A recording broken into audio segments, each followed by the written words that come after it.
बिस्मिल्लाहिर्रहमानिर्रहीम। अस्सलाम वालेकुम वरहमतुल्लाह। ګرانو محصلینو مخکې لیکچر کې مونږ او تاسو په دې باندې خبرې وکړې چې مونږ او تاسو به زړه په ناروغۍ کې کومې ناروغۍ وایو او د زړه په نارمل اناټومي باندې مونږ او تاسو مخکې خبرې کړې وې.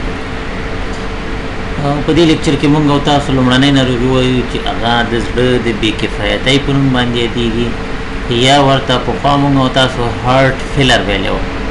په ځینې کتابونو کې ته ایچ اف ویل کېږي. ایچ د هارت په معنا دی او اف د فیلر په معنا باندې. هارت فیلر یا د زړه بې کفایتي چې ده دا د زړه د ناکامېدو په معنا ده. یعنې معنا ده چې زړه چې دی فیل شوی یا ناکام شوی دی په خپله هغه وظیفه کې. د زړه چې کومه دنده ده یا کومه وظیفه یې ده هغه په صحیح شکل باندې سرته نشي رسولی او دغه ناروغیو ته مونږ او تاسو هارت فیلر وایو یا د زړه فیل کېدل یا د زړه ناکامه کېدل یا ورته مونږ او تاسو د زړه بې کفایته کېدل وایو. اوس نو که چیرې مونږ او تاسو هارت فیلر تعریفو یا د زړه ناکامي تعریفو نو مونږ یې داسې لنډه تعریفو چې که چیرې د زړه ته په کافي اندازه وینه راشي د وریدونو په واسطه د سوپیریر او انفیریر وینا کوا په واسطه باندې ورته کافي اندازه وینه راشي ښي زړه ته او د پلمونري وریدونو په واسطه باندې چپ زړه ته هم ښه کافي اندازه وینه راشي. خو لیکن دا زړه سره دی چې ډېره زیاته وینه لري بیا هم نشي کولی چې دا وینه محیط ته پمپ کړي. چپ زړه نشي کولی چې محیط ته وینه پمپ کړي او ښی زړه نشي کولی چې سږو ته وینه پمپ کړي. وینه ورسره شته دی، وینه موجود ده په زړه کې، د وریدونو په واسطه ورته ښه ډېره وینه راغلې خو لیکن بیا هم دا زړه دا د پمپینګ پروسس ورته نشي رسولی، محیط ته وینه نشي اچولی، کارډیک آوټپوټ نشي کولی. نو دغې ته مونږ وایو د زړه بې کفایتي یا هارت فیلر. او مونږ یې داسې تعریفوو که د نارمل وریدي رجعت سره سره بیا هم زړه ونه توانېږي یا ونشي کولی چې د نسجي میتابولیزم د اړتیا لپاره د زړه کارډیک آوټپوټ یا دهانه تامین کړي. دا حالت د کارډیک فیلر په نوم یادېږي. که یې لنډ زه تاسو ته ووایم چې که چیرې د وریدونو په واسطه باندې په کافي اندازه وینه زړه ته راشي او زړه کې په کافي اندازه وینه موجودي خو بیا هم زړه کارډیک آوټپوټ نشي کولی، قلبي دهانه یا کارډیک آوټپوټ نشي کولی، محیط ته وینه نشي اچولی، نو دې حالت ته موږ کارډیک فیلر وایو. کارډیک فیلر دې ته ویل کېږي یا هارت فیلر دې ته ویل کېږي یا د زړه ناکامېدل او بې کفایتي دې ته ویل کېږي چې په دواړو زړونو کې په ښي زړه او په چپ زړه په دواړو زړونو کې په کافي اندازه وینه موجود ده.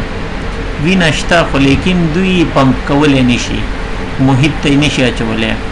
چپ زړه یې محیط ته نشي اچولی او ښی زړه چې دی په دې نه توانېږي چې سږو ته وینه واچوي. نو د دوی د کنټراکشن یا د تقلص پروسه خرابه شوې ده. نو په همدې خاطر باندې مونږ وایو چې دا زړه بې کفایته دی یا د هارت فیلر فیل شوی دی یا کارډیک فیلر منځته راغلی دی. اوس نو که چیرې یو شخص د داسې یوې حادثې سره مخامخ شي چې زړه ته کافي اندازه وینه د وریدونو په واسطه باندې راځي خو لیکن زړه بیا هم نه توانېږي چې محیط ته وینه واچوي، نو مونږ ووایو د پتالوژي د نظره چې دا ناروغ په کارډیک فیلر یا په هارت فیلر باندې اخته شوی دی یا د زړه په بې کفایتۍ باندې اخته شوی. ډاکټر صاحبانو هارت فیلر یا د زړه بې کفایتي د کومو علتونو د وجې څخه منځته راځي؟ 3 علتونه دي یا 3 سببونه دي چې که چیرې هغه 3 سببونه منځته راغله زړه خپله وظیفه سرته نشي رسولی. اول د زړه د پمپ بې کفایتي یا پمپ فیلر چې ورته مونږ او تاسو وایو. مخکې ما تاسو ته عرض وکړه چې که چیرې زړه کې په خوب کافي اندازه وینه موجوده اوسي خو لیکن زړه دا د پمپینګ پروسه نشي کولی، زړه محیط ته وینه نشي اچولی، نو دا یو مهم سبب دی چې د هارت فیلر سبب ګرځي. دوهم په زړه باندې کار زیات دی یا دې ته مونږ او تاسو وایو پریشر اوورلوډ. پریشر اوورلوډ دې ته ویل کېږي چې په زړه باندې فشار زیات ډېر زیات دی په نارمل حالت کې زړه په یو دقیقه کې د 80 څخه تر 15 یا 22 ځله په یو دقیقه کې کارډیک آوټپوټ کوي. خو اوس زړه چې دی د 22 ځلو په ځای باندې 100 ځلې یا 100 ځلې کارډیک آوټپوټ کوي. نو زړه باندې د هر علت د وجې څخه چې کار زیات شو یا لوډ پې زیات شو، نو دغه د لوډ زیاتوالی یا د کار زیاتوالی د دې سبب ګرځېږي چې اخیر زړه ستړی شي، بې کفایته شي او هارټ فیلر منځته راشي یا کارډیک فیلر منځته. او دریم سبب یې چې دی د زړه ښه نه ډکېدل. پخوا به زړه ته کافي اندازه وینه راتله او د زړه جوفونه چې دي یا رائټ آرټریوم او رائټ وینټریکل، لیفټ آرټریوم او لیفټ وینټریکل خصوصا بطینات چې دوی به د وینې نه ډکو، په کافي اندازه وینه به پکې موجوده وه. خو لیکن اوس د زړه دغه اجواف چې دي یا د زړه چمبرونه چې دي د دوی د ډکېدلو پروسه چې دا خرابېږي یا کمیږي یا په کافي اندازه وینه دلته نه راځي. نو ځکه موږ وایو چې زړه ته چې کافي اندازه وینه رانشي، دا د دې سبب ګرځي چې زړه ښه ډک نشي. چې زړه ډک نشو دوی محیط ته وینه نشي اچولی او د زړه د بې کفایتۍ یا د هارټ فیلر سبب ګرځي. نو هارټ فیلر چې دی یا د زړه بې کفایتي چې ده دوی 3 سببونه لري یا 3 مهم علتونه دي چې د هغې د وجې څخه هارټ فیلر منځته راځي. چې یو پمپ فیلر دی یا زړه چې دی وینه لري خو پمپینګ نشي کولی. دوهم زړه د نارمل حالت په نسبت باندې ډیر زیات کار کوي، ستړی کیږي. چې ستړی شو نو زړه د هارټ فیلر سره مخامخ کیږي. او دریمه خبره ده چې زړه ته کافي اندازه وینه نه راځي، زړه په کافي اندازه باندې نه ډکېږي، د زړه جوفونه پوره نه ډکېږي، نو ځکه هارټ فیلر منځته راځي. نو هارټ فیلر چې دی یا د زړه بې کفایتي چې ده د علتو د وجې څخه دا 3 علتونه لري. هر یو علت د یو خاص ناروغۍ د وجې څخه منځته راځي چې موږ او تاسو اوس بیل بیل مطالعه کوو. لومړی راځو موږ او تاسو د زړه د پمپ بې کفایتي یا پمپ فیلر چې ورته موږ او تاسو وایو. د پمپ فیلر د کومو ناروغیو د وجې څخه منځته راځي؟ اول د اسکیمیک هارټ ډیزیز د وجې څخه. اسکیمیک هارټ ډیزیز دې ته وایي چې د زړه رګونه بند شوي او زړه ته کافي اندازه وینه نه ځي. نو چې زړه ته کافي اندازه وینه رانشي څنګه به پمپ وکړي؟ پمپ به نشي کولی. مایوکارډیوم ته چې کافي اندازه وینه د کورونري آرټري په واسطه لاړه نشي، کورونري آرټري بند شوي دي، زړه د اسکیمیا سره مخامخ شوی دی، د وینې د کموالي سره مخامخ شوی، نو موږ وایو چې دا په پمپ فیلر سبب ګرځېږي. نو د پمپ فیلر یا د زړه د پمپ د ناکامېدو یو علت چې دی هغه IHD ده یا اسکیمیک هارټ ډیزیز دی یا د زړه اسکیمیک. دوهمه وجه چې پمپ فیلر سبب ګرځېږي یا د زړه د پمپ د ناکامېدو سبب ګرځېږي هغه مایوکارډایټس دی. مایوکارډ د زړه عضله ده او ITIS چې راغی نو د زړه عضله التهابي شوې ده. د هر علت د وجې څخه چې د زړه عضله التهابي شوه، د التهاب سره مخامخ شوه چې موږ ورته مایوکارډایټس وایي، دا د دې سبب ګرځېږي چې پمپ فیلر منځته راوړي.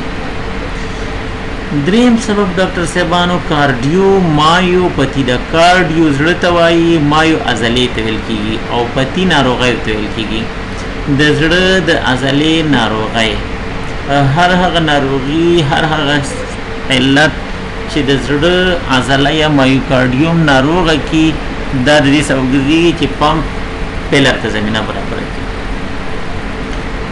څلورم علت یا سبب چې د پمپ فیلر د بې کفایتۍ د پمپ د بې کفایتۍ یا د پمپ فیلر سبب ګرځېږي هغه میتابولیک بې نظمۍ دي یا میتابولیک ډس آرډرز دي. چې یو ښه مثال یې د بیری بیری په نوم باندې ناروغي ده چې بیری بیری ته موږ او تاسو د ویټامین B1 ناروغي هم وایو یا د ویټامین B1 د کموالي د وجې څخه منځته راځي. دغه بیری بیری چې ده یا ویټامین B1 یا د تیامین کموالی په بدن کې دا د دې سبب ګرځېږي چې په زړه باندې تاثیر وکړي. نو د بیری بیری ناروغي چې د دوی تاثیرات په زړه باندې دي یا د تیامین یا د ویټامین B1 تاثیرات په زړه باندې مستقیما تاثیر کوي او دا د دې سبب ګرځي چې پمپینګ خراب شي او پمپ فیلر منځته راشي. او پنځم علت د پمپ فیلر چې دی هغه د زړه د ریتم خرابوالی دی چې یا به د آرټریل فیبریلیشن په شکل او یا به د آرټریل فلټر په شکل باندې موجود وي. دوهم سبب چې مونږه د هارت فیلر د سببون په جمله کې ویلې او هغه په زړه باندې د کار زیاتوالی دی، یعنی د لوډ زیاتوالی دی چې دغه د کار زیاتوالی یا د لوډ زیاتوالی د دوو علتونو د وجې څخه دی یا په دوه ډوله دی چې یو ته مونږ وایو پریشر اوورلوډ او بل ته مونږ وایو والیوم اوورلوډ.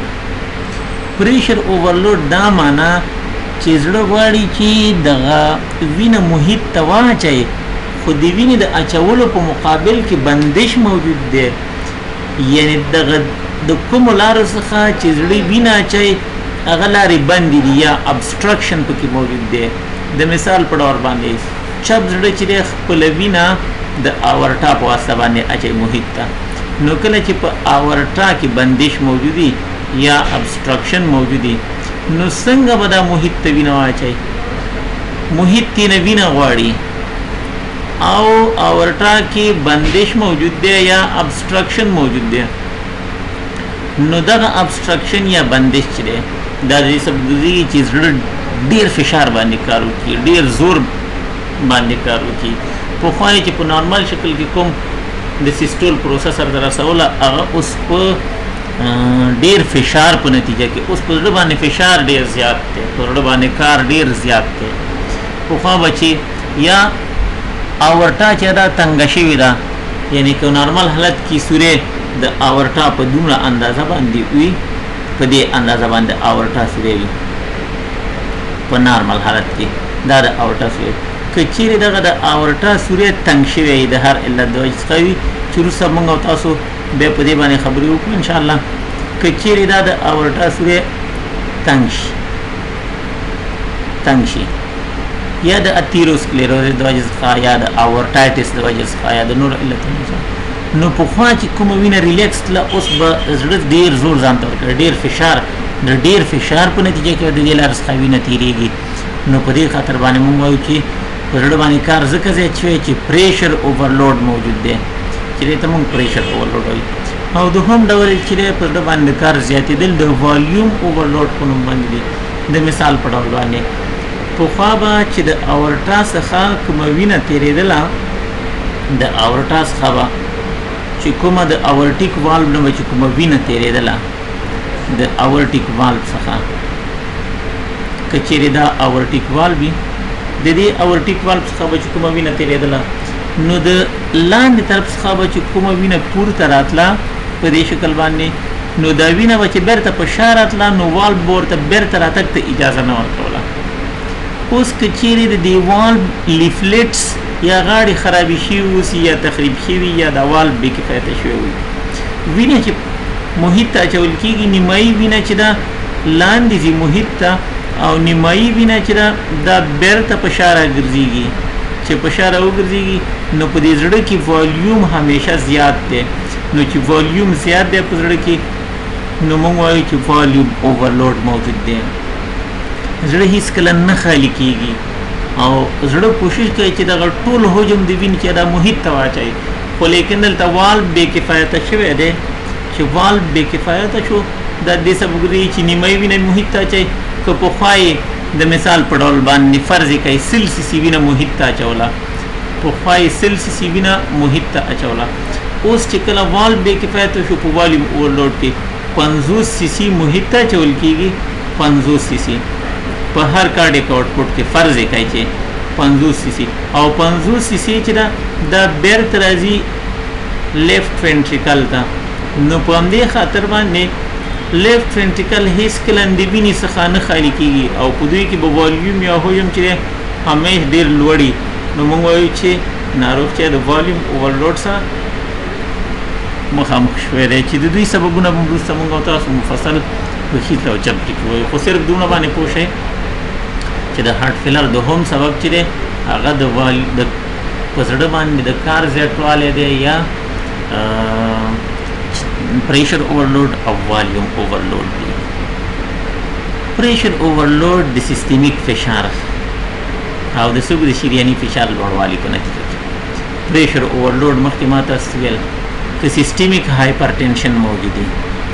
سیستمیک فشار دا معنا چې اورټا تنګه شوې ده، اورټا چې تنګه شوه په کافي اندازه وینه تېنه نه تېرېږي، زړه کوشش کوي چې د فشار په نتیجه کې دا وینه محیط ته واچوي، نو دې ته سیستمیک هایپرټنشن موږ او تاسو وایو.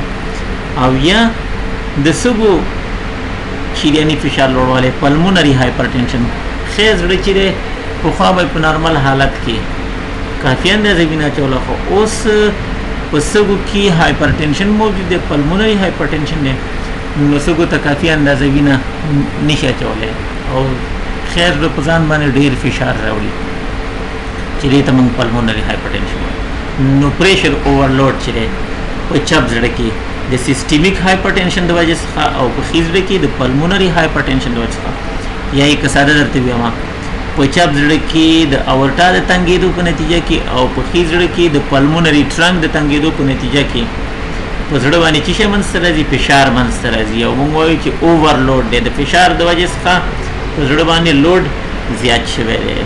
همدارنګه د والوونو ناروغۍ دي چې مخکې ما تاسو ویلې، پلمونري سټینوز په ښي زړه کې چې کوم والو دی د پلمونري والو په نوم باندې هغه څنګه شوی دی؟ تنګ شوی دی. چې والو تنګ شو، فشار زړه د فشار په نتیجه کې وینه محیط ته اچوي، سږو ته اچوي، او موږ وایو چې پلمونري سټینوز د پریشر اوورلوډ سبب ګرځي. په چپ زړه کې د اورټیک والو تنګ شوی دی چې دې ته موږ اورټیک سټینوزس وایو، او مخکې ما تاسو په شکل کې وښودی چې اورټا چې تنګ شو نو په زړه باندې فشار زیات راځي. همدارنګه په چپ زړه کې د مایټرال والو چې دی هغه تنګ شوی دی، یا سټینوزس یا بندش پکې موجود دی، یا راکو تنګ شوی دی او په زړه باندې ډېر فشار راځي.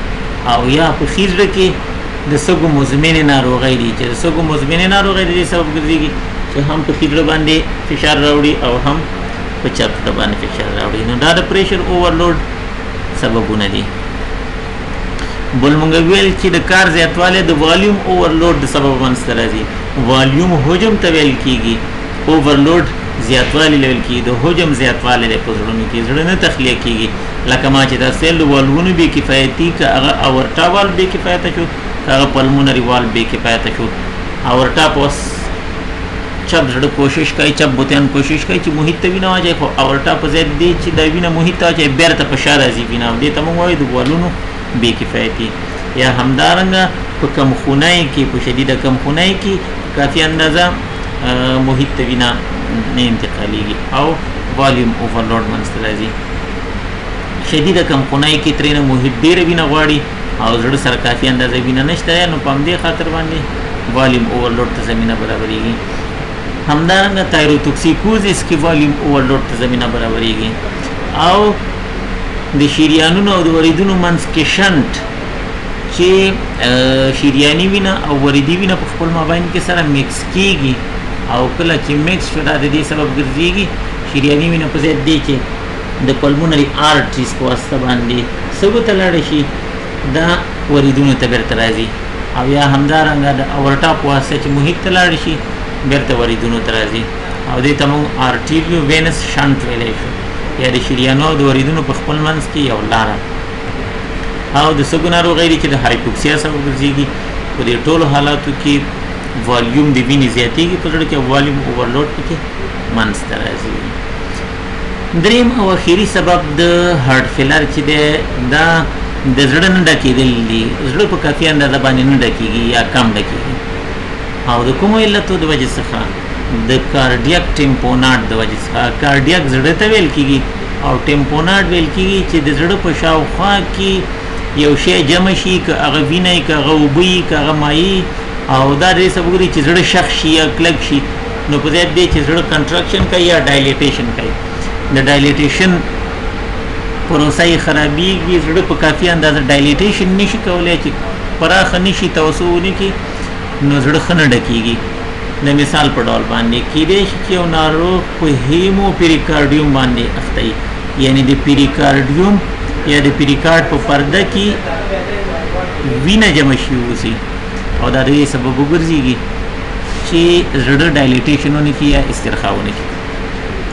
همدارنګه کېدلی شي چې په پیریکارډ کې اوبه جمع شوي اوسي او د هایدرو پیریکارډیوم په نوم باندې یادېږي، او زړه ډایلیټیشن یا استرخاء نشي کولای چې استرخاء ونه کړه پوره نه ډکیږي چې ډک نشو د هارت فیلر سبب ګرځي او همدارنګه کنسټرکټیو پیریکارډایټس د پیریکارډ پروسه چې ده د پیریکارډ د التهاب د وجې څخه د پیریکارډ پرده چې ده شخیږي یا کلکیږي او ډایلیټیشن نشي کولای او کله چې ډایلیټیشن ونه کړ نو موږ وایو چې زړه کافي اندازه باندې ډایلیټیشن نشي کولای او محیط ته هم کافي اندازه وینه نشي اچولی او هارت فیلر منځته راځي.